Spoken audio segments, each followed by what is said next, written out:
ਮਾਨਕ ਭਗਤ ਵੈਰਾਗ। ਸ੍ਰੀ ਗੁਰੂ ਗ੍ਰੰਥ ਸਾਹਿਬ ਉਦਦ ਬੰਦੋਂ ਕਰ ਅਨੁਰਾਗ। ਸ੍ਰੀ ਗੁਰ ਸ਼ਬਦ ਕਮਾਏ ਜਿਨ ਜੀਤੇ ਪੰਚ ਵਿਕਾਰ। ਤਿਨ ਸੰਤਨ ਕਉ ਬੰਦਨਾ ਸਿਰ ਚਰਨਨ ਪਰ ਧਾਰ। ਏਕ ਓੰਕਾਰ ਸਤਿਗੁਰੂ ਤੇ ਪ੍ਰਸਾਦ ਸਚ ਹੋਏ। ਵਾਹਿਗੁਰੂ ਜੀ ਕੀ ਫਤਿਹ। ਬਿਗਨ ਬਿਨਾਸਨ ਸੋਏ। ਏਕ ਓੰਕਾਰ ਸਤਿਗੁਰੂ ਤੇ ਪ੍ਰਸਾਦ ਸਚ ਹੋਏ। ਵਾਹਿਗੁਰੂ ਜੀ ਕੀ ਫਤਿਹ। ਬਿਗਨ ਵਿਨਾਸਨ ਸੋਏ। ਸਤਨਾਮ ਸ੍ਰੀ ਵਾਹਿਗੁਰੂ ਸਾਹਿਬ ਜੀ।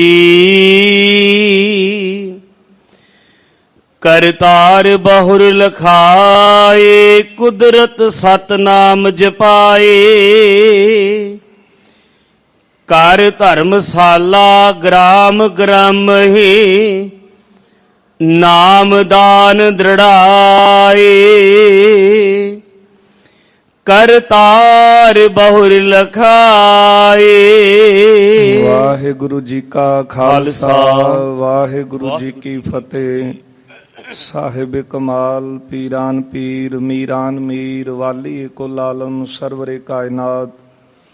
ਦਸਾਂ ਹੀ ਪਾਤਸ਼ਾਹੀਆਂ ਕੀ ਆਤਮਕ ਜੋਤ। ਧੰਨ ਧੰਨ ਸ੍ਰੀ ਗੁਰੂ ਗ੍ਰੰਥ ਸਾਹਿਬ ਮਹਾਰਾਜ ਸੱਚੇ ਪਾਤਸ਼ਾਹ ਜੀ ਦੀ ਪਾਵਨ ਪਵਿੱਤਰ ਹਜ਼ੂਰੀ ਅੰਦਰ ਗੁਰਦੁਆਰਾ ਮੰਜੀ ਸਾਹਿਬ ਦੀਵਾਨ ਹਾਲ ਸੱਚਖੰਡ ਸ੍ਰੀ ਹਰਿਮੰਦਰ ਸਾਹਿਬ ਸ੍ਰੀ ਅੰਮ੍ਰਿਤਸਰ ਸਾਹਿਬ ਜੀ ਵਿਖੇ ਦਿਨ ਦੇ ਚੌਥੇ ਪਹਿਰ ਦੇ ਸੁੰਦਰ ਦੀਵਾਨ ਸਜੇ ਹਨ। ਸਜੇ ਹੋਏ ਦੀਵਾਨਾਂ ਅੰਦਰ ਅਤੀ ਸਨਮਾਨਯੋਗ ਰਾਗੀ ਸਿੰਘਾਂ ਪਾਸੋਂ ਆਪ ਸੰਗਤਾਂ ਨੇ ਅੰਮ੍ਰਿਤਮਈ ਇਲਾਹੀ ਗੁਰਬਾਣੀ ਦਾ ਕੀਰਤਨ ਸਰਵਣ ਕੀਤਾ ਹੈ। ਆਓ ਗੁਰ ਸੰਗਤ ਜੀ, ਹੁਣ ਸਮਾਂ ਹੈ ਜੋ ਚੱਲ ਰਹੀ ਲੜੀਵਾਰ ਗੁਰ ਇਤਿਹਾਸ ਦੀ ਕਥਾ ਆਪਾਂ ਸਰਵਣ ਕਰਦੇ ਆ ਰਹੇ ਹਾਂ।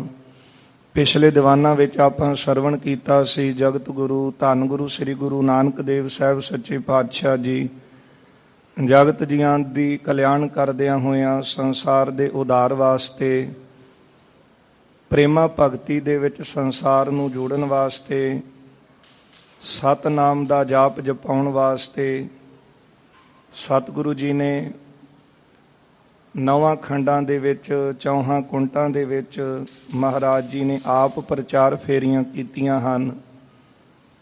ਕੱਲ੍ਹ ਦੇ ਦੀਵਾਨਾਂ ਵਿੱਚ ਆਪਾਂ ਸਰਵਣ ਕੀਤਾ ਸੀ ਕਿ ਇੱਕ ਐਸੇ ਨਗਰ ਵਿੱਚ ਸਤਿਗੁਰੂ ਗਏ ਹਨ ਜਿਹੜੇ ਲੋਕ ਪ੍ਰਭੂ ਦੀ ਯਾਦ ਨੂੰ ਭੁਲਾ ਚੁੱਕੇ ਸਨ।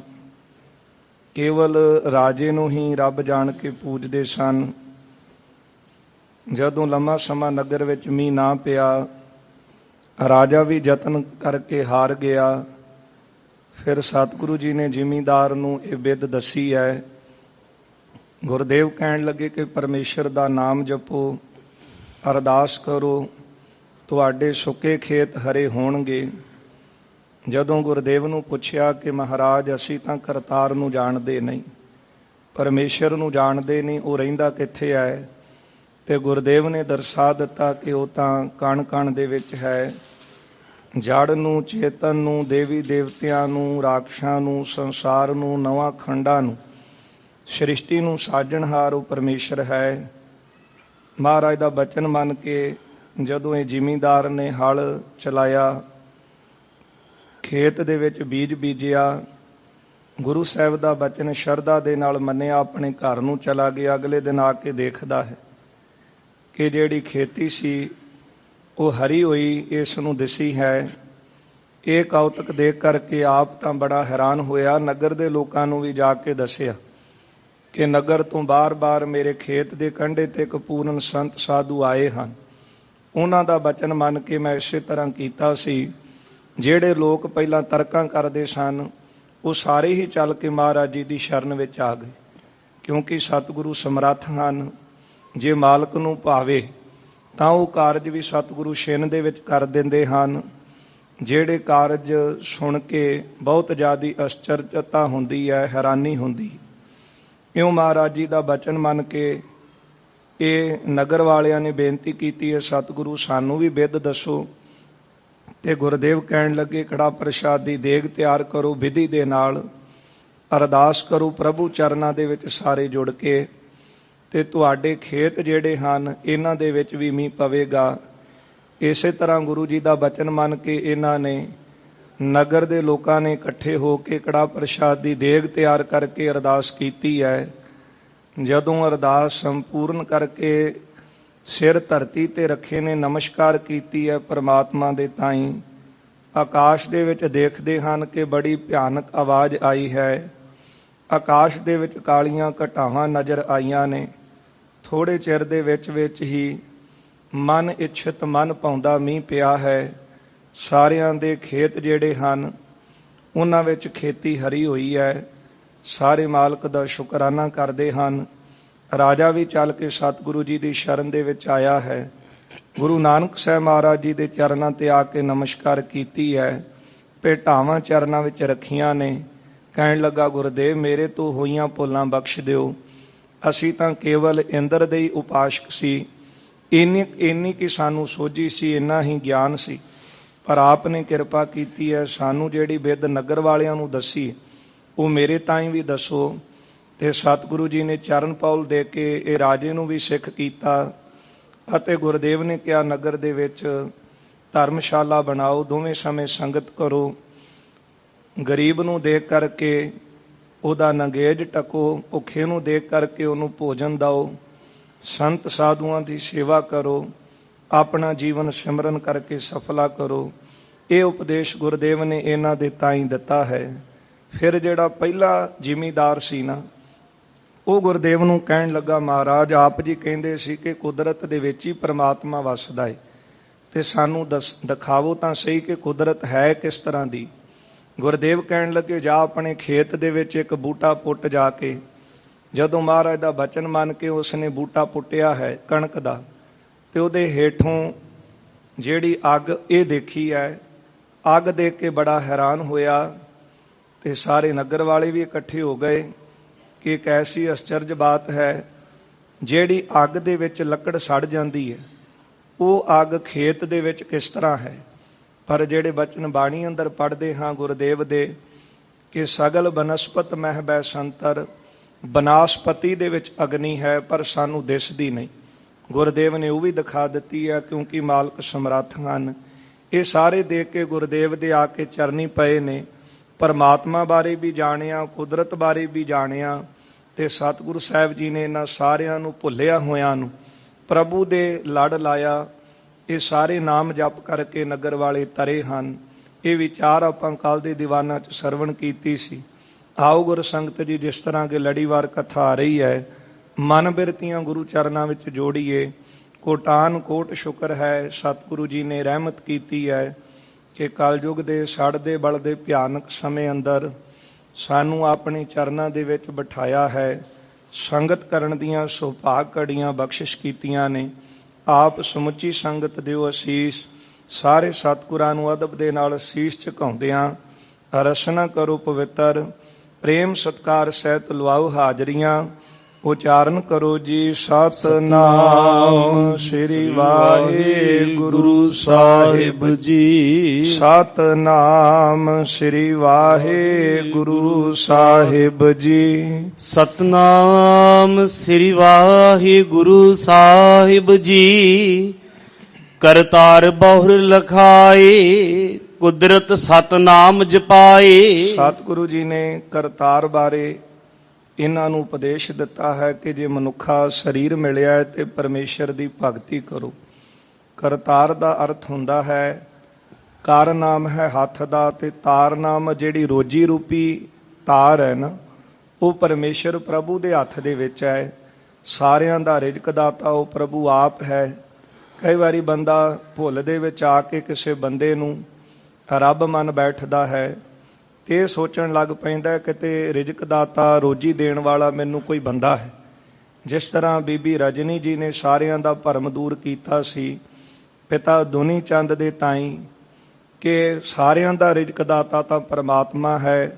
ਪੁਰਖਾਂ ਬਿਰਖਾਂ ਤੀਰਥਾਂ ਤਟਾਂ ਮੇਘਾਂ ਖੇਤਾਂ ਦੀਪਾਂ ਲੂਆਂ ਮੰਡਲਾਂ ਖੰਡਾਂ ਵਰਪੰਡਾਂ ਅੰਡਜ ਜੇਰਜ ਉਤਪੁਜਾਂ ਖਾਣੀ ਸੇਤ ਜਾਹ ਸੋ ਮਿਤ ਜਾਣੈ ਨਾਨਕਾ ਸਰਾ ਮੇਰਾ ਜਨਤਾ। ਸਾਰਿਆਂ ਨੂੰ ਰਿਜ਼ਕ ਦੇਣ ਵਾਲਾ ਇੱਕ ਪਰਮਾਤਮਾ ਹੈ। ਨਾਨਕ ਚਿੰਤਾ ਮਤ ਕਰੋ ਚਿੰਤਾ ਤਿਸ ਹੀ ਹੈ। ਜਲ ਮਹਿ ਜੰਤ ਉਪਾਇਨ ਤਿੰਨਾ ਪੈ ਰੋਜੀ ਦੇ ਉਥੈ ਹਟ ਨ ਚੱਲਈ ਨਾ ਕੋ ਕਿਰਸ ਕਰੇ। ਸੌਦਾ ਮੂਲ ਨਾ ਹੋਵੇ ਨਾ ਕੋ ਲੈ ਨਾ ਦੇ ਜੀਆਂ ਕਾ ਆਹਾਰ ਜੀ ਖਾਣਾ ਇਹ ਕਰੇ। ਫਿਰ ਕਿਉਂ ਚਿੰਤਾ ਕਰੀਏ? ਚਿੰਤਾ ਤੇ ਉਹ ਪਰਮਾਤਮਾ ਨੂੰ ਹੈ। ਗੁਰਦੇਵ ਦਾ ਪਾਵਨ ਬਚਨ ਬਾਣੀ ਅੰਦਰ ਪੜ੍ਹਦੇ ਹਾਂ ਕਿ ਸੋ ਕਰਤਾ ਚਿੰਤਾ ਕਰੇ ਜਿਨ ਉਪਾਇਆ ਜਗ। ਜਿਨੇ ਜਗਤ ਨੂੰ ਪੈਦਾ ਕੀਤਾ ਹੈ ਨਾ, ਚਿੰਤਾ ਉਸ ਨੂੰ ਹੈ। ਸਾਨੂੰ ਚਿੰਤਾ ਦੀ ਲੋੜ ਨਹੀਂ, ਚਿੰਤਨ ਕਰਨਾ ਚਾਹੀਦਾ ਹੈ।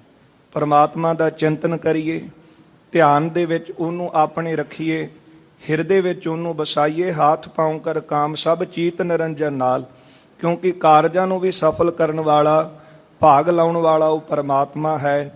ਜੇ ਉਹਦੀ ਕਿਰਪਾ ਹੋਵੇ ਤੇ ਫਿਰ ਮਿੱਟੀ ਨੂੰ ਹੱਥ ਪਾਇਆ ਵੀ ਸੋਨੇ ਵਿੱਚ ਬਦਲ ਜਾਂਦੀ, ਤੇ ਜੇ ਰਹਿਮਤ ਨਹੀਂ ਵਰਤਦੀ ਤੇ ਫਿਰ ਸੋਨਾ ਵੀ ਮਿੱਟੀ ਵਿੱਚ ਤਬਦੀਲ ਹੋ ਜਾਂਦਾ ਹੈ।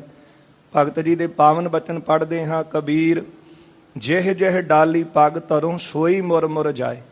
ਕਬੀਰ ਕਾਰਨ ਬਪਰਾ ਕਿਆ ਕਰੇ ਜੋ ਰਾਮ ਨਾ ਕਰੇ ਸਹਾਈ। ਇਹ ਜੀਵ ਵਿਚਾਰਾ ਕੀ ਕਰ ਸਕਦਾ ਹੈ? ਆਪਣੀਆਂ ਬਾਹਾਂ ਤੇ ਬੁੱਧੀ ਤੇ ਮਾਣ ਕਰਦਾ ਹੈ ਕਿ ਮੈਂ ਆਹ ਕਰ ਦੇਵਾਂਗਾ, ਉਹ ਕਰ ਦੇਵਾਂਗਾ। ਪਰ ਭਗਤ ਜੀ ਕਹਿੰਦੇ ਨੇ ਕਿ ਵਿਚਾਰਾ ਜੀਵ ਕਰ ਕੁਝ ਨਹੀਂ ਸਕਦਾ। ਇਸ ਕਰਕੇ ਜੇ ਆਪਣੇ ਯਤਨ ਨਾਲ ਸੋਚੇ ਤੇ ਜਿਹੜੀ ਟਾਹਣੀ ਨੂੰ ਵੀ ਹੱਥ ਪਾਵੇ, ਜਿਹੜੀ ਟਾਹਣੀ ਤੇ ਪੈਰ ਰੱਖੇ ਨਾ, ਉਹ ਟਾਹਣੀ ਉਹ ਟੁੱਟ ਜਾਂਦੀ ਹੈ। ਕਾਮਯਾਬ ਤਾਂ ਹੁੰਦਾ ਹੈ, ਪ੍ਰਾਪਤੀ ਤਾਂ ਹੁੰਦੀ ਹੈ ਜੇ ਪ੍ਰਭੂ ਸਹਾਈ ਹੋਵੇ। ਇਸ ਲਈ ਗੁਰਦੇਵ ਨੇ ਦਰਸਾਇਆ ਸੀ ਕਿ ਜੇ ਚਾਹੁੰਦੇ ਹੋ ਸਾਰੇ ਕਾਰਜ ਸਫਲ ਹੋਣ ਤੇ ਸਭ ਤੋਂ ਪਹਿਲਾਂ ਇੱਕ ਮਾਲਕ ਦੀ ਟੇਕ ਲਓ, ਇੱਕ ਪ੍ਰਭੂ ਦੇ ਚਰਨਾਂ ਦਾ ਓਟ ਆਸਰਾ ਲਓ, ਉਹਦੇ ਚਰਨਾਂ ਵਿੱਚ ਅਰਦਾਸ ਕਰੋ। ਜਿਸ ਤਰ੍ਹਾਂ ਇਹ ਜ਼ਿਮੀਂਦਾਰਾਂ ਨੇ ਅਰਦਾਸ ਕੀਤੀ ਤੇ ਫਿਰ ਖੇਤਾਂ ਦੇ ਵਿੱਚ ਮੀਂਹ ਪਿਆ ਤੇ ਮਨ ਭਾਉਂਦੀ ਖੇਤੀ ਕਰਨ ਲੱਗੇ ਹਨ। ਇਹ ਨਗਰ ਵਿੱਚੋਂ ਕਾਲ ਦੂਰ ਸਤਿਗੁਰਾਂ ਨੇ ਕਰ ਦਿੱਤਾ ਹੈ। ਇਉਂ ਕੁਦਰਤ ਕਰਤਾਰ ਅਤ ਬਲਿਸ਼ਟ ਹੈ। ਗੁਰੂਦੇਵ ਗੁਰੂ ਨਾਨਕ ਸਾਹਿਬ ਸੱਚੇ ਪਾਤਸ਼ਾਹ ਜੀ ਨੇ ਦਿਖਾ ਦਿੱਤਾ ਹੈ ਕਿ ਕਰਤਾਰ ਪਰਮਾਤਮਾ ਦੀ ਕੁਦਰਤ ਕਿੰਨੇ ਬਲ ਵਾਲੀ ਹੈ।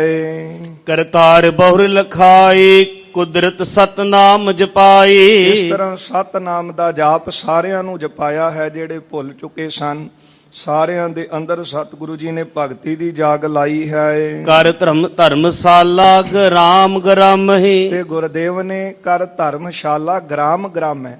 ਨਗਰਾਂ ਨਗਰਾਂ ਦੇ ਵਿੱਚ ਜਿਹੜੀਆਂ ਧਰਮਸ਼ਾਲਾ ਸੀ ਨਾ, ਉਹ ਬਣਵਾ ਦਿੱਤੀਆਂ।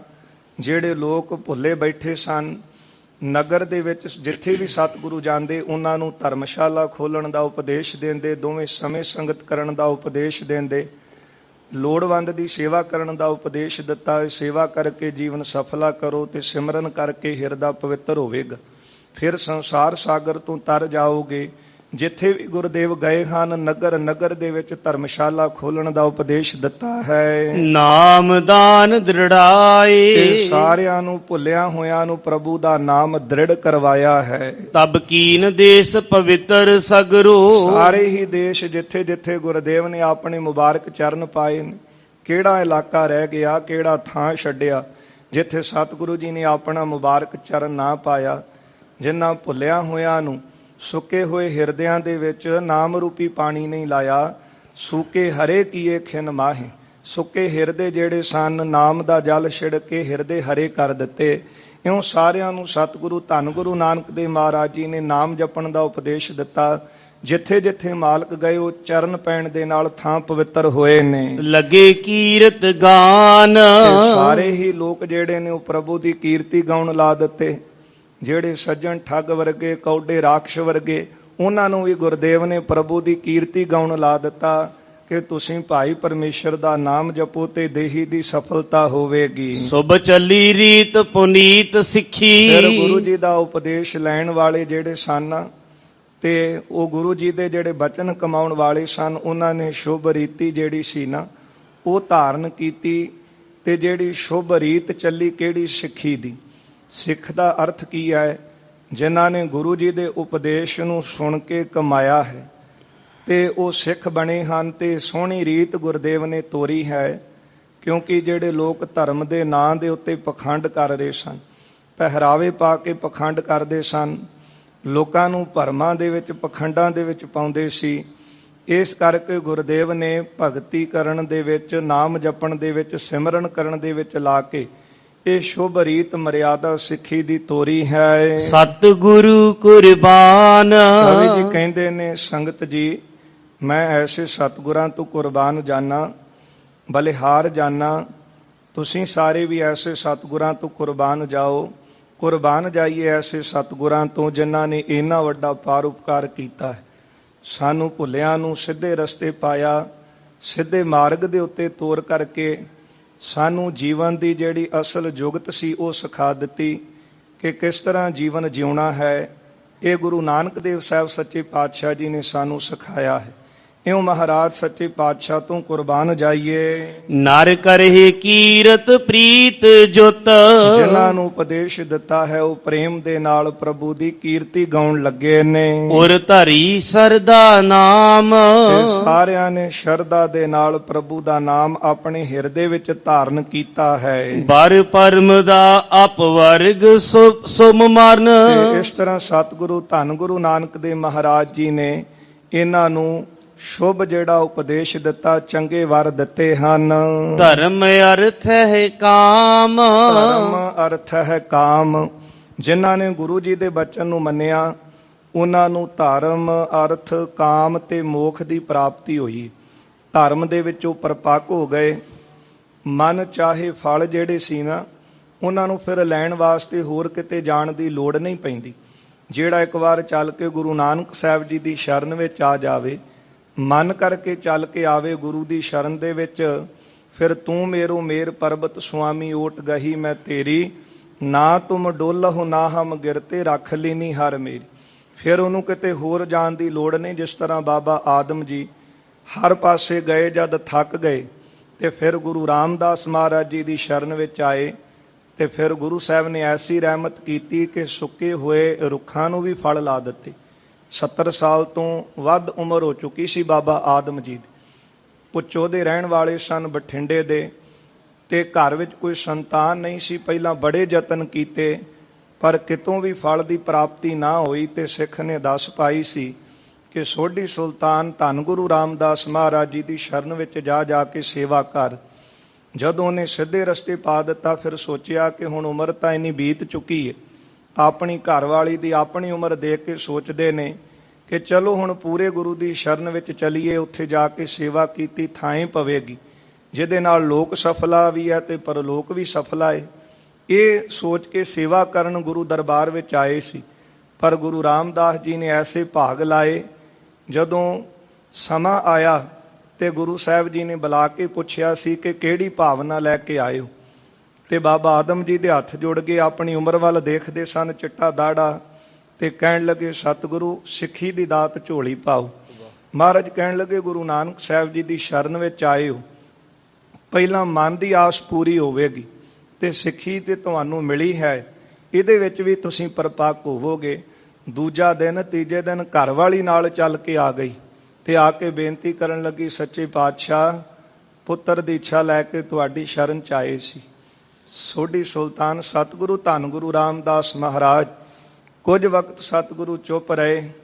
ਫਿਰ ਮਹਾਰਾਜ ਨੇਤਰ ਖੋਲਦੇ ਹਨ ਤੇ ਕਹਿੰਦੇ ਨੇ ਤੁਹਾਡੇ ਭਾਗਾਂ 'ਚ ਪੁੱਤਰ ਨਹੀਂ, ਪਰ ਤੁਸੀਂ ਗੁਰੂ ਨਾਨਕ ਸਾਹਿਬ ਦੀ ਸੰਗਤ ਦੀ ਸੇਵਾ ਕੀਤੀ ਹੈ ਨਾ, ਅਸੀਂ ਬਚਨ ਦਿੱਤਾ ਹੈ ਕਿ ਜੋ ਇੱਛਾ ਲੈ ਕੇ ਆਏ ਉਹ ਪੂਰੀ ਹੋਵੇਗੀ। ਤੇ ਗੁਰਦੇਵ ਕਹਿੰਦੇ ਹਨ 4 ਪੁੱਤਰ ਸਾਡੇ ਗ੍ਰਹਿ ਹੋਣੇ ਸੀ, 3 ਪੁੱਤਰ ਹੋ ਚੁੱਕੇ ਨੇ। ਵੱਡੇ ਬਾਬਾ ਪ੍ਰਿਥੀ ਚੰਦ, ਬਾਬਾ ਮਹਾਦੇਵ ਤੇ ਸ੍ਰੀ ਗੁਰੂ ਅਰਜਨ ਦੇਵ ਜੀ। ਕਹਿੰਦੇ ਜਿਹੜੇ ਸਾਡੇ ਘਰ ਚੌਥਾ ਪੁੱਤਰ ਆਉਣਾ ਸੀ ਨਾ, ਉਹ ਅਸੀਂ ਤੁਹਾਨੂੰ ਦੇਨੇ ਆ। ਭਗਤੀ ਵਾਲੀ ਰੂਹ ਹੋਵੇਗੀ, ਨਾਮ ਭਗਤੂ ਰੱਖਿਓ ਜੀ। ਬਾਬਾ ਆਦਮ ਦੀ ਝੋਲੀ ਵਿੱਚ ਇਹ ਫਲ ਪਾਇਆ। ਜਿਹੜਾ ਰੁੱਖ ਸੁੱਕ ਚੁੱਕਿਆ ਸੀ, ਕਿਤੇ ਵੀ ਫਲ ਲੱਗਣ ਦੀ ਆਸ ਨਹੀਂ ਸੀ, ਪਰ ਗੁਰੂ ਨਾਨਕ ਸਾਹਿਬ ਦੇ ਘਰ ਆ ਕੇ ਉਹ ਫਲ ਵੀ ਸਤਿਗੁਰਾਂ ਨੇ ਲਾ ਦਿੱਤਾ। ਉਹਨਾਂ ਦੇ ਘਰ ਪੁੱਤਰ ਹੋਇਆ, ਨਾਮ ਭਗਤੂ ਰੱਖਿਆ, ਭਗਤੀ ਵਾਲੀ ਰੂਹ ਸੀ। ਸਤਿਗੁਰੂ ਗੁਰੂ ਹਰਿ ਸਾਹਿਬ ਮਹਾਰਾਜ ਜੀ ਦੇ ਦਰਬਾਰ ਦੇ ਵਿੱਚ ਵੀ ਉਹ ਸੇਵਾਵਾਂ ਕਰਦੇ ਰਹੇ। ਐਸੀਆਂ ਬਖਸ਼ਿਸ਼ਾਂ ਗੁਰਦੇਵ ਨੇ ਕੀਤੀਆਂ ਹਨ। ਇਹਨਾਂ ਦੀ ਫਿਰ ਅੱਗੇ ਅੰਸ਼ ਵਿੱਚੋਂ ਹੀ ਕੈਂਥਲ ਵਾਲਾ ਰਾਜਾ ਹੋਇਆ। ਜਿਨੇ ਆਪਣੇ ਪਾਸ ਕਵੀ ਸੰਤੋਖ ਸਿੰਘ ਜੀ ਨੂੰ ਰੱਖ ਕੇ ਇਹ ਗੁਰ ਇਤਿਹਾਸ ਜਿਹੜਾ ਸੀ ਇਹ ਸਾਰਾ ਲਿਖਵਾਇਆ ਸੀ। ਰਹੋ ਵਿਚਾਰ। ਸੋ ਸਤਿਗੁਰੂ ਇੱਥੇ ਬਖਸ਼ਿਸ਼ ਕਰਦੇ ਨੇ ਕਿ ਬਾਰ ਪਰਮ ਦਾ ਅਪਵਰਗ ਧਰਮ ਅਰਥ ਕਾਮ। ਜਿਹੜਾ ਵੀ ਗੁਰੂ ਨਾਨਕ ਸਾਹਿਬ ਜੀ ਦੀ ਸ਼ਰਨ ਵਿੱਚ ਆਇਆ, ਜਿਹਨੇ ਬਚਨ ਮੰਨਿਆ, ਉਹਨੂੰ ਕਿਹੜੀ ਇੱਥੇ ਕਮੀ ਰਹਿ ਗਈ? ਗੁਰ ਸੇਵਾ ਕਿੰਗ ਨਾ ਲੱਭੇ। ਅਤੇ ਮਹਾਰਾਜ ਕਹਿੰਦੇ ਪਾਛੰ ਕਰੋ ਤਗਰਣੀ ਵਹਿ ਨਿਰਾਸੰਗ ਆਸ ਪੂਰਨ ਹੈ।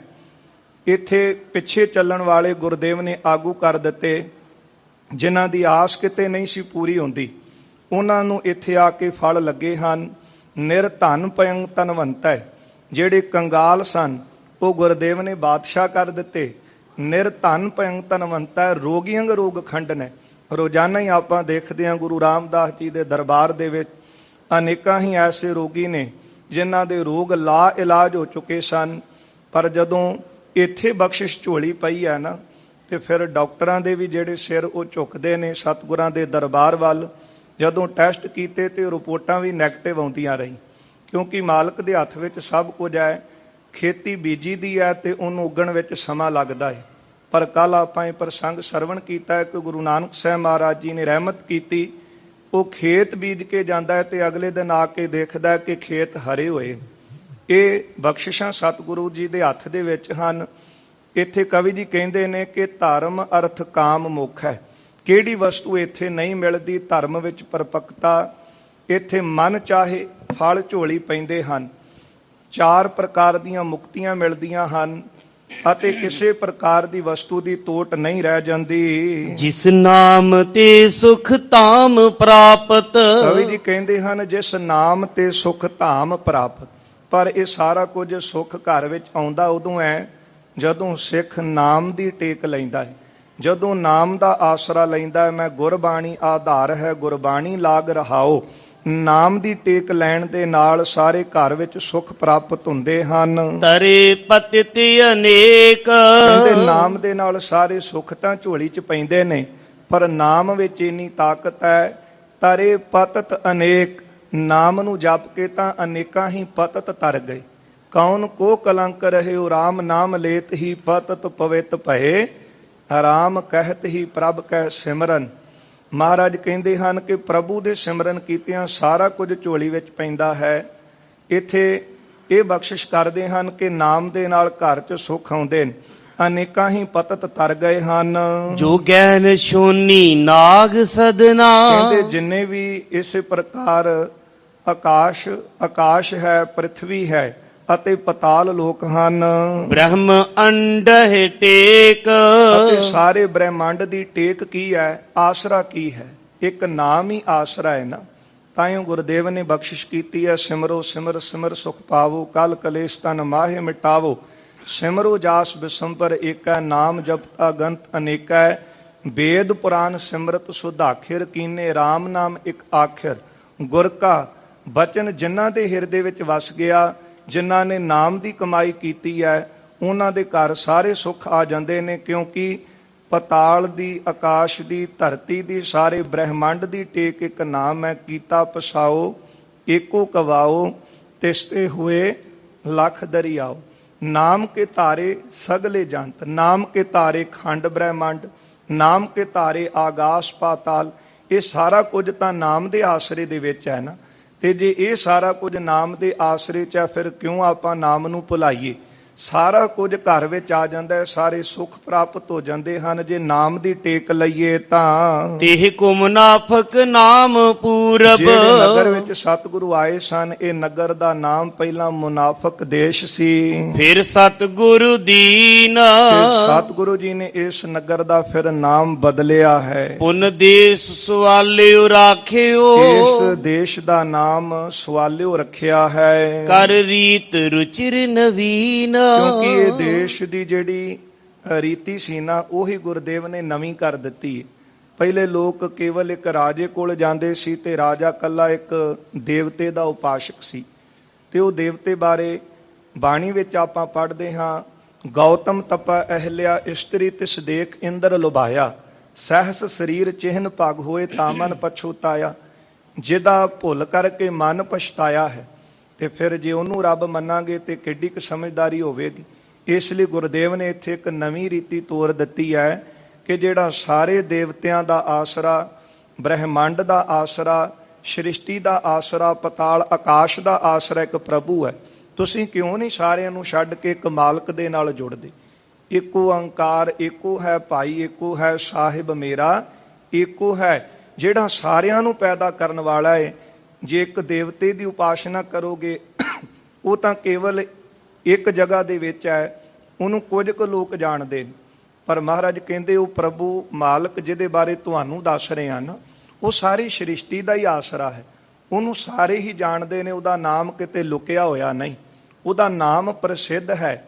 ਜੇ ਕੋਈ ਗੌਡ ਕਹਿ ਰਿਹਾ ਹੈ, ਅੱਲਾ ਕਹਿ ਰਿਹਾ ਹੈ, ਰਾਮ ਕਹਿ ਰਿਹਾ ਹੈ, ਵਾਹਿਗੁਰੂ ਕਹਿ ਰਿਹਾ ਹੈ, ਇਹ ਸਾਰੇ ਤਾਂ ਉਸੇ ਪ੍ਰਭੂ ਦੇ ਨਾਮ ਨੇ। ਇਸ ਕਰਕੇ ਗੁਰਦੇਵ ਨੇ ਰਹਿਮਤ ਕੀਤੀ ਹੈ, ਇੱਥੇ ਇੱਕ ਨਵੀਂ ਰੀਤ ਤੋਰੀ ਕਿ ਇੱਕ ਸ਼ਕਤੀ ਦੇ ਵਿੱਚ ਇੱਕ ਦੇਵਤੇ ਤੇ ਭਰੋਸਾ ਰੱਖਣ ਵਾਲੇ ਜਿਹੜੇ ਲੋਕ ਸਨ ਉਹਨਾਂ ਨੂੰ ਇੱਕ ਪ੍ਰਭੂ ਦੇ ਨਾਲ ਜੋੜ ਦਿੱਤਾ, ਮਾਲਕ ਦੇ ਨਾਲ ਜੋੜ ਦਿੱਤਾ। ਇੰਜ ਕਹਿ ਲਓ ਕਿ ਜਿਸ ਤਰ੍ਹਾਂ ਕੋਈ ਮੰਤਰੀ ਦੇ ਨਾਲ, ਕੋਈ ਵਜ਼ੀਰ ਦੇ ਨਾਲ, ਕੋਈ ਸਿਪਾਹੀਆਂ ਤੱਕ ਪਹੁੰਚ ਰੱਖਦਾ ਸੀ, ਪਰ ਐਸੀ ਰਹਿਮਤ ਕੀਤੀ ਹੈ ਕਿ ਸਿੱਧਾ ਰਾਜੇ ਦੇ ਨਾਲ ਜੋੜ ਦੇਣਾ, ਉਹਦੇ ਨਾਲ ਸੰਬੰਧ ਬਣਾ ਦੇਣਾ।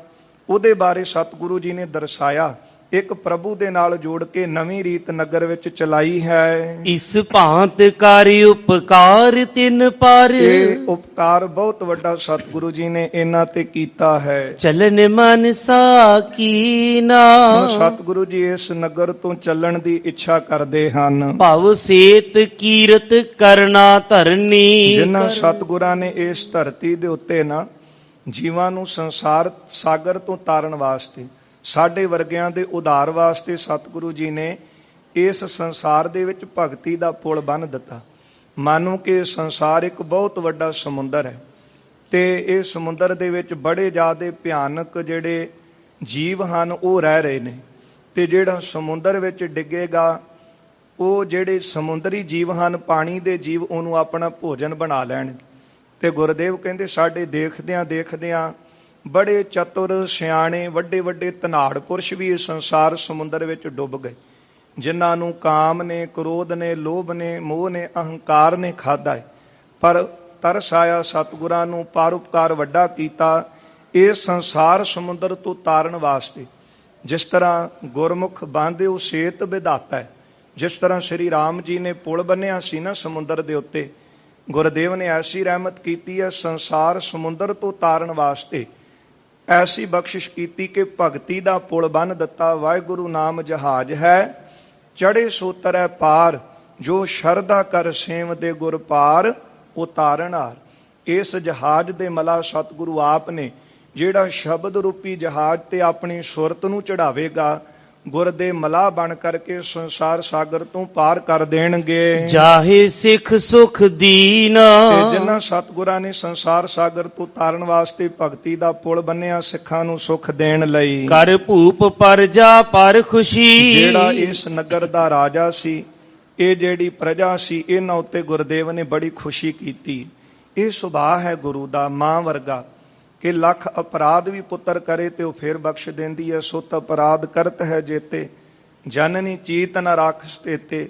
ਇਹ ਸੁਭਾਅ ਸਤਿਗੁਰਾਂ ਦਾ ਆਪਣੇ, ਭਾਵੇਂ ਰਾਜੇ ਨੇ ਕਈ ਭੁੱਲਾਂ ਕੀਤੀਆਂ ਪਰ ਹੁਣ ਮਨ ਕਰਕੇ ਸ਼ਰਨ ਚ ਆ ਗਿਆ ਨਾ, ਤੇ ਗੁਰਦੇਵ ਨੇ ਰਾਜੇ ਨੂੰ ਵੀ ਬਖਸ਼ਤਾ, ਉਹਦੇ ਤੇ ਵੀ ਖੁਸ਼ੀ ਕੀਤੀ, ਪ੍ਰਜਾ ਤੇ ਵੀ ਖੁਸ਼ੀ ਕੀਤੀ ਹੈ। ਗੁਰ ਗਏ ਆਨ ਅਸਥਾਨ, ਇਸ ਨਗਰ ਤੋਂ ਸਤਿਗੁਰੂ ਚੱਲੇ ਹਨ ਅੱਗੇ। ਪਸ਼ਚਾਤ ਨਰ ਝੂਰਤ ਹਿਰਦੈ, ਹੁਣ ਜਿਹੜੇ ਪਿੱਛੇ ਲੋਕ ਸਨ ਇਸ ਨਗਰ ਦੇ, ਗੁਰਦੇਵ ਦੇ ਜਾਣ ਤੋਂ ਬਾਅਦ ਆਪਣੇ ਹਿਰਦੇ 'ਚ ਬੜੇ ਝੂਰਦੇ ਸਨ, ਬੜੇ ਦੁਖੀ ਹੋ ਰਹੇ ਸਨ।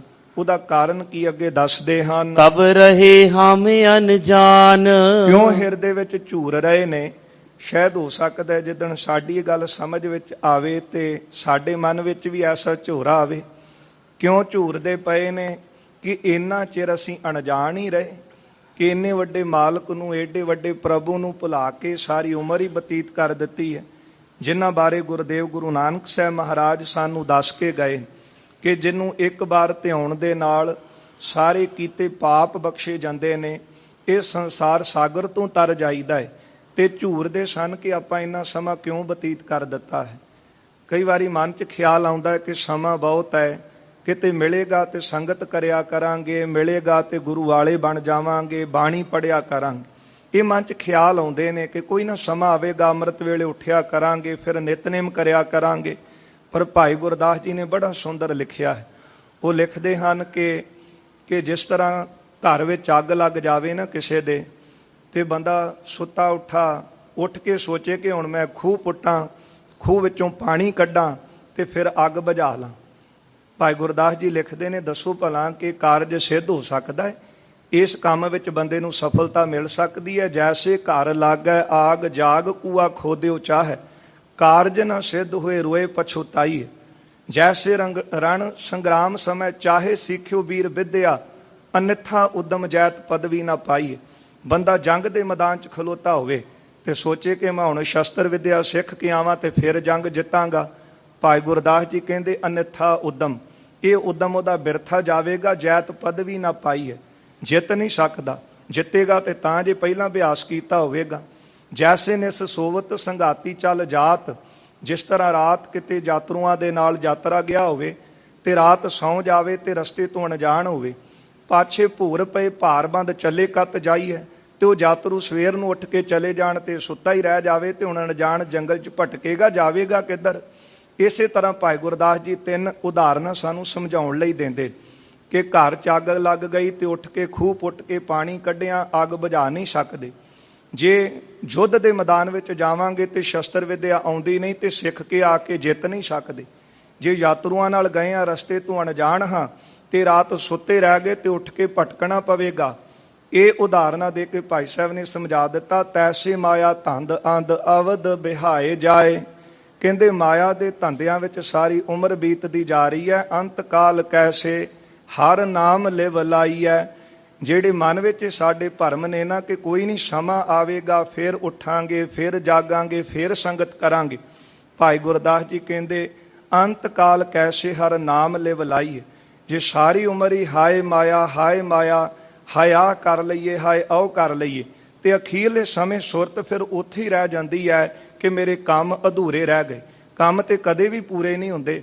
ਜ਼ਿੰਦਗੀ ਛੋਟੀ ਪੈ ਜਾਂਦੀ ਹੈ, ਦਿਨ ਛੋਟਾ ਪੈ ਜਾਂਦਾ ਹੈ, ਸਮਾਂ ਥੋੜਾ ਲੱਗਦਾ ਹੈ, ਪਰ ਕੰਮ ਕਦੇ ਵੀ ਬੰਦੇ ਦੇ ਪੂਰੇ ਨਹੀਂ ਹੁੰਦੇ। ਆਇਓ ਬੰਦਾ ਦੁਨੀ ਵਿੱਚ ਵਾਤਾ ਸੋਹਣੀ ਬਨ, ਆਸਾਂ ਦੀ ਪੰਡ ਲੈ ਕੇ ਆਇਆ, ਜਿਉਂ-ਜਿਉਂ ਉਮਰ ਵੱਧਦੀ ਹੈ ਤਿਉਂ-ਤਿਉਂ ਆਸ ਵਧੀ ਜਾ ਰਹੀ। ਇੱਥੇ ਗੁਰਦੇਵ ਨੇ ਬਖਸ਼ਿਸ਼ ਕੀਤੀ ਹੈ, ਜਦੋਂ ਮਹਾਰਾਜ ਗਏ ਨਾ ਇਸ ਨਗਰ ਤੋਂ, ਇਹਨਾਂ ਭੁੱਲਿਆਂ ਹੋਇਆਂ ਨੂੰ ਪ੍ਰਭੂ ਦੀ ਪ੍ਰੇਮਾ ਭਗਤੀ ਵਿੱਚ ਲਾ ਗਏ। ਮਨ ਝੂਰਦੇ ਨੇ, ਪਛਤਾਉਂਦੇ ਨੇ ਕਿ ਆਪਾਂ ਇੰਨਾ ਸਮਾਂ ਜਿਹੜਾ ਸੀ ਉਹ ਭੁੱਲਿਆਂ ਹੀ ਬਤੀਤ ਕਰ ਲਿਆ, ਇੰਨਾ ਸਮਾਂ ਆਪਾਂ ਬਿਰਥਾ ਹੀ ਗਵਾ ਦਿੱਤਾ ਹੈ। ਕਰ ਸੇਵ ਤਿਨ ਕੀ ਤ੍ਰਿਪਤ ਭੇਨ ਹੈ। ਤੇ ਜੇ ਕਿਤੇ ਸਤਿਗੁਰਾਂ ਬਾਰੇ ਸਾਨੂੰ ਪਹਿਲਾਂ ਪਤਾ ਲੱਗ ਜਾਂਦਾ ਕਿ ਪ੍ਰਭੂ ਦੀ ਮੂਰਤ ਨੇ, ਖੁਦਾ ਦੀ ਮੂਰਤ ਨੇ, ਜਦੋਂ ਚਲੇ ਗਏ ਤੇ ਫਿਰ ਅਹਿਸਾਸ ਹੋਇਆ ਕਿ ਤਾਂ ਮਾਲਕ ਪ੍ਰਭੂ ਆਪ ਹੀ ਆਏ ਸਨ, ਜਿਨ੍ਹਾਂ ਨੇ ਸਾਡੇ ਸਾਰਿਆਂ ਦੇ ਸੁੱਤੇ ਮਨ ਜਗਾ ਦਿੱਤੇ। ਕਿਉਂਕਿ ਉਹ ਮਾਲਕ ਤਾਂ ਸਮਰੱਥ ਨੇ ਨਾ, ਉਹਨਾਂ ਦੀ ਤਾਂ ਦ੍ਰਿਸ਼ਟੀ ਵਿੱਚ ਹੀ ਅੰਮ੍ਰਿਤ ਵਰਸਦਾ ਹੈ।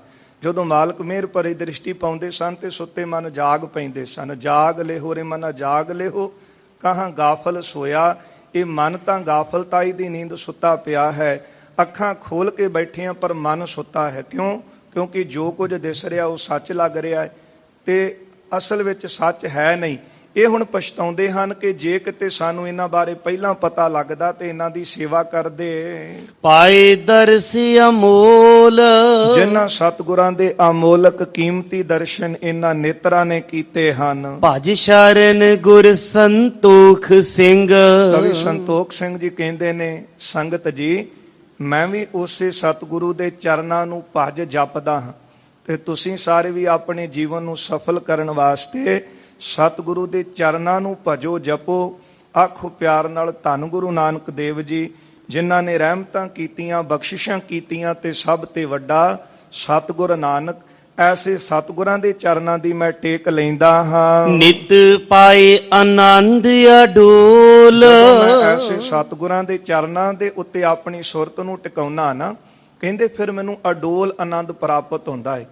ਤੇ ਜਦੋਂ ਆਪਾਂ ਇਤਿਹਾਸ ਪੜ੍ਹਦੇ ਹਾਂ, ਸਿੱਖ ਇਤਿਹਾਸ ਪੜ੍ਹਦੇ ਹਾਂ, ਜਿਨ੍ਹਾਂ ਗੁਰਸਿੱਖਾਂ ਨੇ ਗੁਰੂ ਨਾਨਕ ਸਾਹਿਬ ਦੇ ਚਰਨਾਂ ਦਾ ਧਿਆਨ ਧਾਰਿਆ ਸੀ, ਉਹਨਾਂ ਨੂੰ ਅਡੋਲ ਆਨੰਦ ਪ੍ਰਾਪਤ ਹੋਇਆ। ਭਾਵੇਂ ਬੰਦ ਕੱਟਿਆ ਗਿਆ, ਸਿਰ ਦੇ ਉੱਤੇ ਆਰੇ ਚਲਾ ਦਿੱਤੇ ਗਏ, ਸਰੀਰ ਦੁਫਾੜ ਕਰ ਦਿੱਤੇ ਗਏ, ਪਰ ਅਡੋਲ ਆਨੰਦ ਸੀ।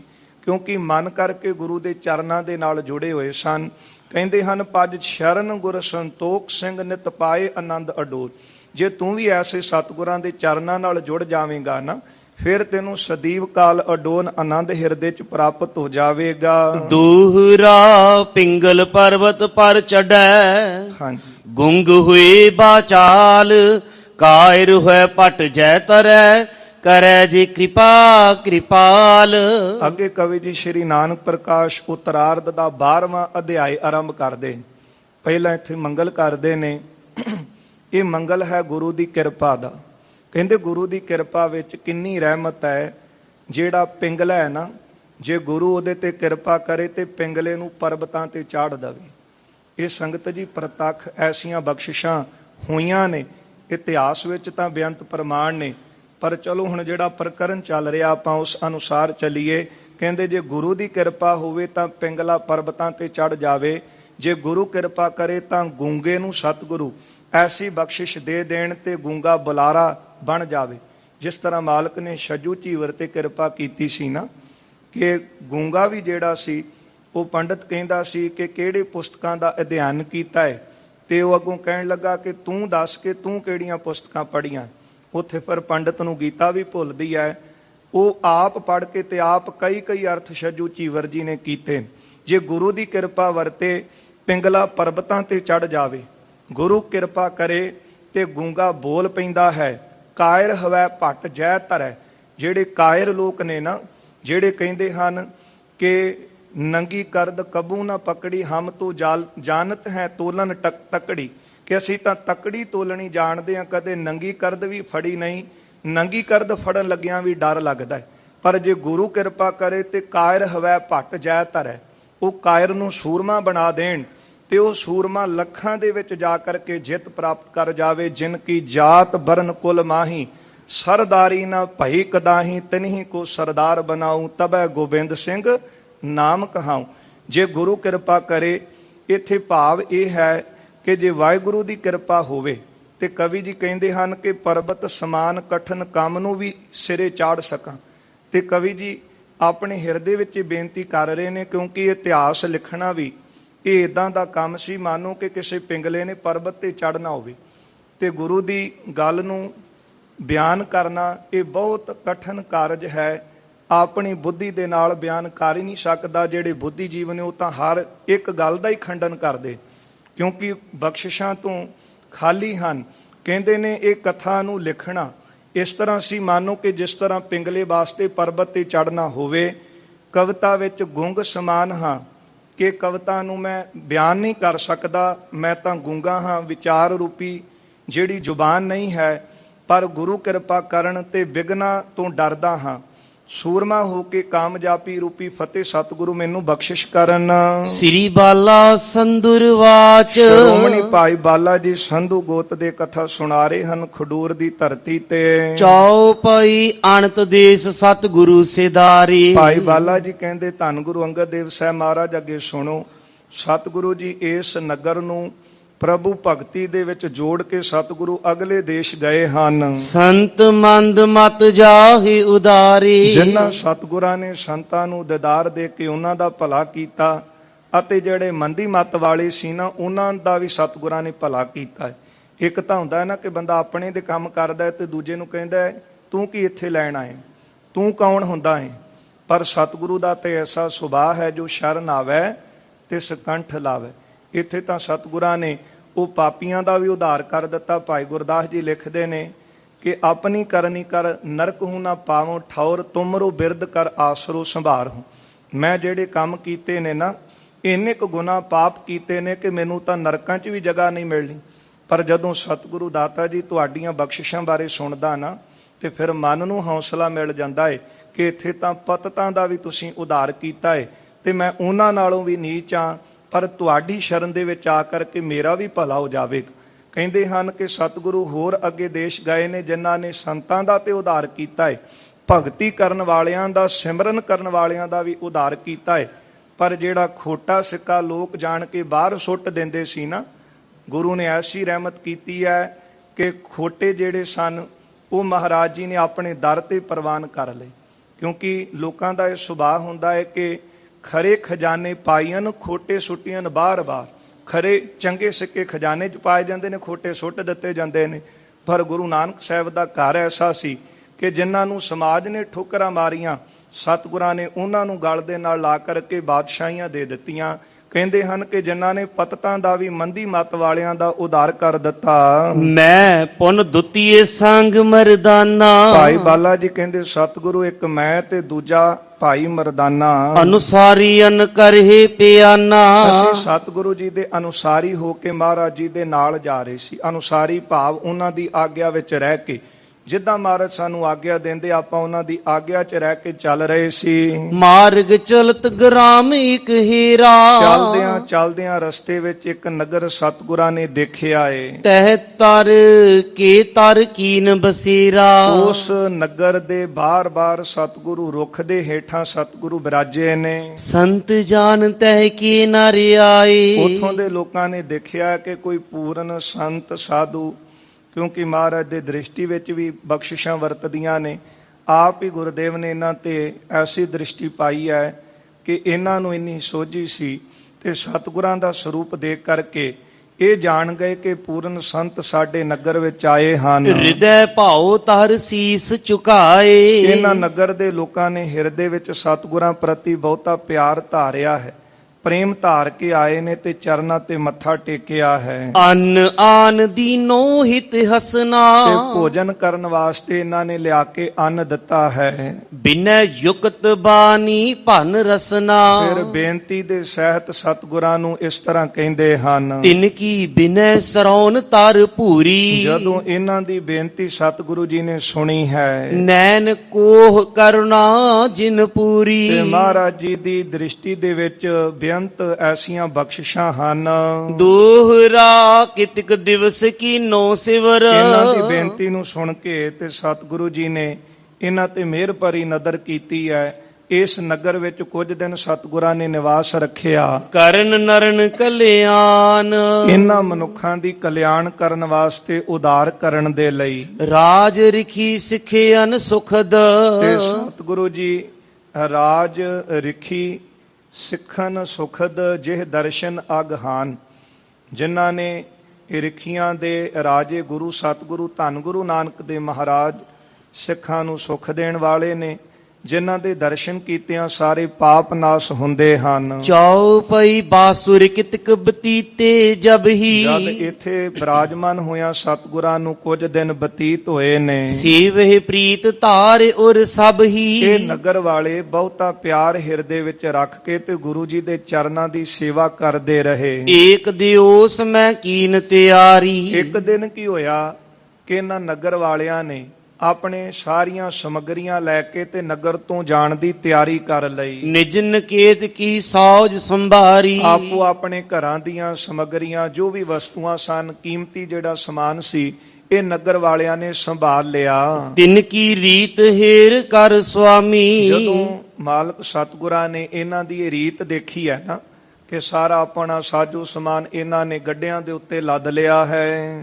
ਭਨੇ ਬਚਨ ਸੁਭ ਅੰਤਰ ਜਾਮੀ। ਅੰਦਰ ਦੀਆਂ ਜਾਣਨ ਵਾਲੇ ਸਤਿਗੁਰੂ ਜੀ ਜਾਣਦੇ ਤਾਂ ਸਭ ਨੇ, ਪਰ ਮਹਾਰਾਜ ਇਹਨਾਂ ਤੇ ਬਖਸ਼ਿਸ਼ ਕਰਨ ਆਏ ਨੇ। ਇਹਨਾਂ ਨੂੰ ਵੀ ਚਰਨ ਪੌਲ ਦੇ ਕੇ ਸਿੱਖ ਕਰਕੇ ਇਹਨਾਂ ਦਾ ਪਾਰ ਉਤਾਰਾ ਕਰਨ ਲਈ ਆਏ ਨੇ।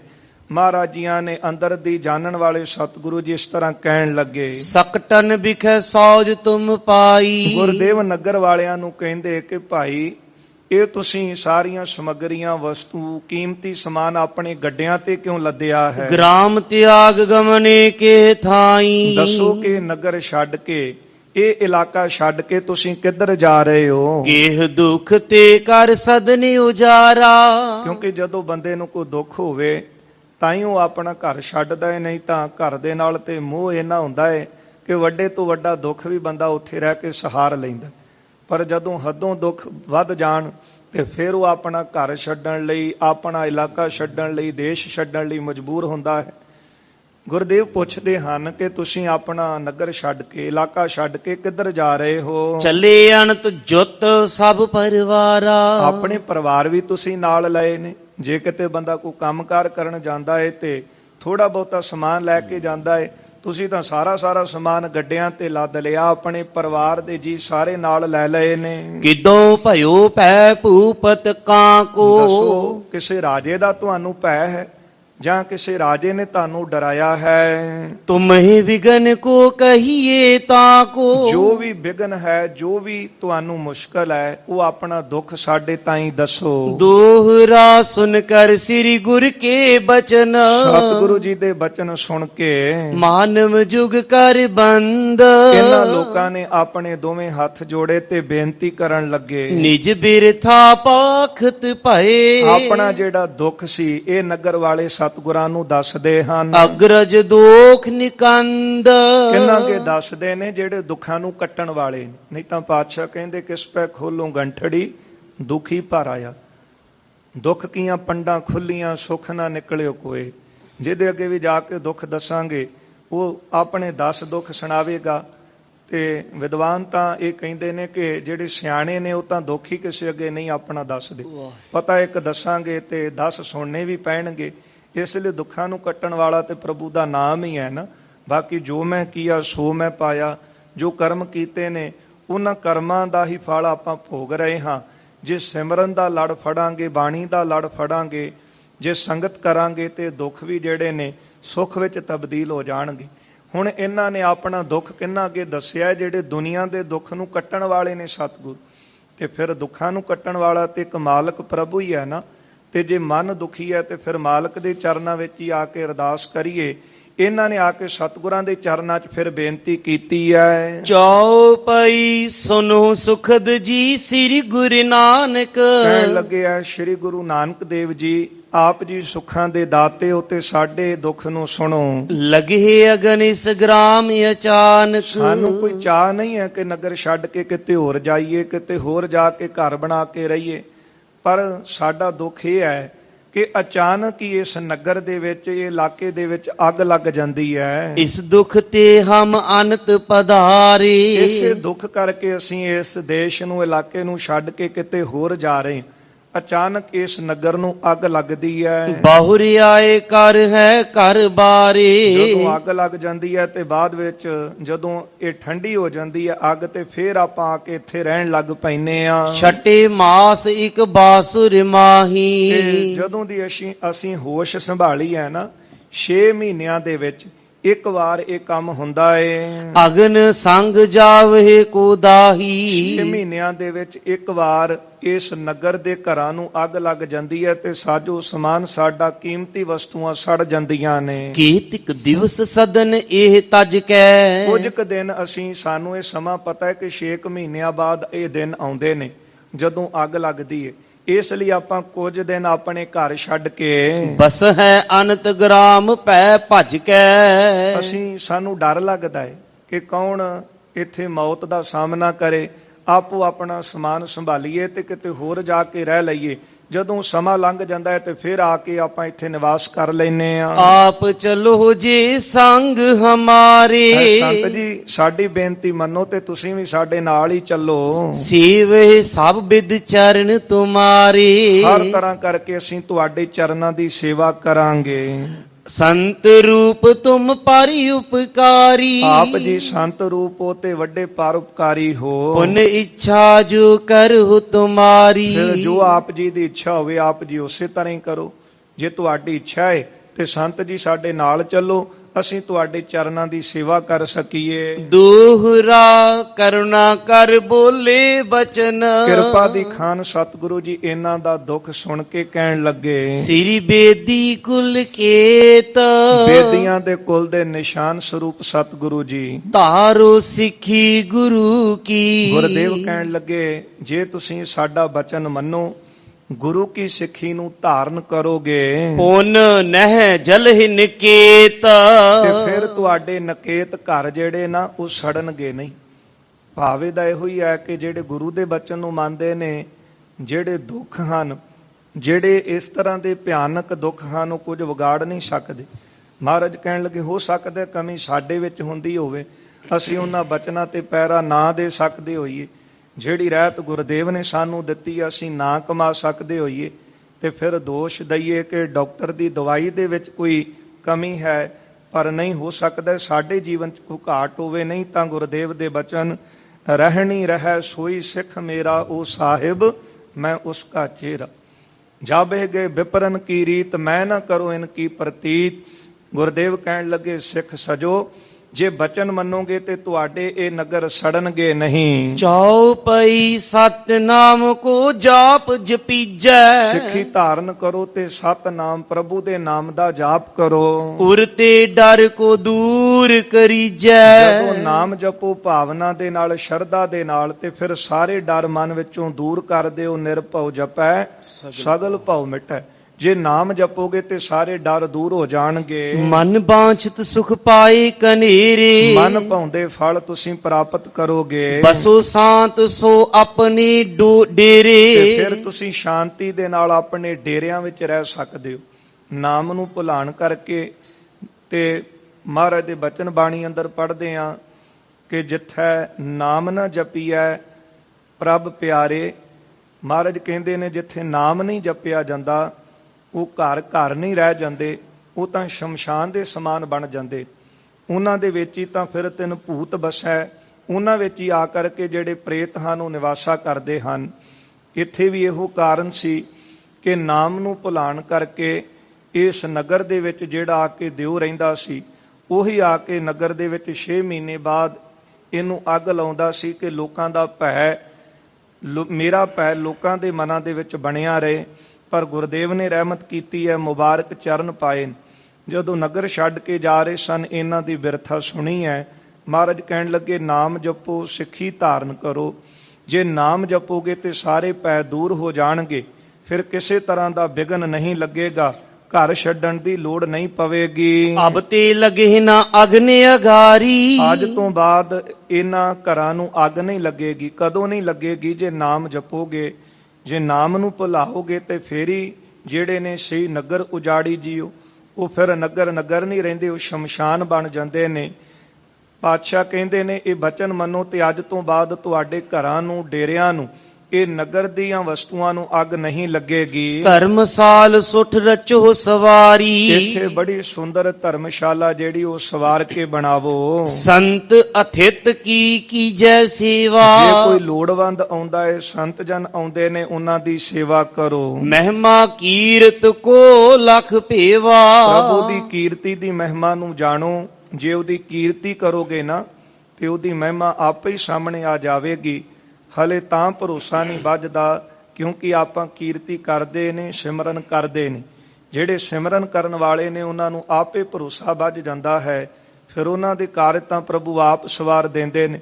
ਗੁਰਦੇਵ ਕਹਿਣ ਲੱਗੇ ਇਸ ਤਰ੍ਹਾਂ ਇਹ ਬਚਨ ਮੰਨੋ ਤੇ ਫਿਰ ਕਿਸੇ ਤਰ੍ਹਾਂ ਦਾ ਕੋਈ ਵਿਘਨ ਨਹੀਂ ਹੋਵੇਗਾ। ਸੁਨ ਕਰ ਉਰ ਧਾਰਿਆ ਹਰਖ ਵਿਸਾਲਾ, ਗੁਰੂ ਸਾਹਿਬ ਜੀ ਦੇ ਬਚਨ ਸੁਣੇ ਨੇ ਤੇ ਸੁਣ ਕੇ ਹਿਰਦੇ ਵਿੱਚ ਬੜੀ ਖੁਸ਼ੀ ਧਾਰਨ ਕੀਤੀ ਹੈ। ਸਿੱਖੀ ਗ੍ਰਹਿਣ ਕਰੀ ਤਤਕਾਲਾ, ਇਹਨਾਂ ਨੇ ਤਤਕਾਲ ਬੜੀ ਛੇਤੀ ਗੁਰਦੇਵ ਦਾ ਬਚਨ ਮੰਨ ਲਿਆ। ਕਈ ਵਾਰੀ ਸਾਰੇ ਸੁੱਖ ਹੋਣ ਤੇ ਬਚਨ ਮੰਨਿਆ ਨਹੀਂ ਜਾਂਦਾ। ਦੁੱਖ ਵੀ ਦਾਰੂ ਹੈ ਤੇ ਪ੍ਰਭੂ ਦੀ ਭਗਤੀ ਵਿੱਚ, ਸਿਮਰਨ ਵਿੱਚ ਬਿਰਤੀ ਜੁੜਦੀ ਉਦੋਂ ਹੈ ਜਦੋਂ ਬੰਦਾ ਦੁੱਖ ਦਾ ਸਾਹਮਣਾ ਕਰਦਾ ਹੈ ਤੇ ਫਿਰ ਆਪ ਮੁਹਾਰੇ ਅੰਦਰੋਂ ਅਰਦਾਸਾਂ ਨਿਕਲਦੀਆਂ ਨੇ, ਹਿਰਦਾ ਜੁੜ ਜਾਂਦਾ ਹੈ। ਜਦੋਂ ਗੁਰਦੇਵ ਨੇ ਕਿਹਾ ਕਿ ਤੁਹਾਨੂੰ ਹੁਣ ਕਿਤੇ ਜਾਣ ਦੀ ਲੋੜ ਨਹੀਂ, ਇੱਥੇ ਹੀ ਰਹੋ, ਤੁਹਾਡੇ ਘਰ ਜਿਹੜੇ ਇੱਥੇ ਵਸਦੇ ਰਹਿਣਗੇ।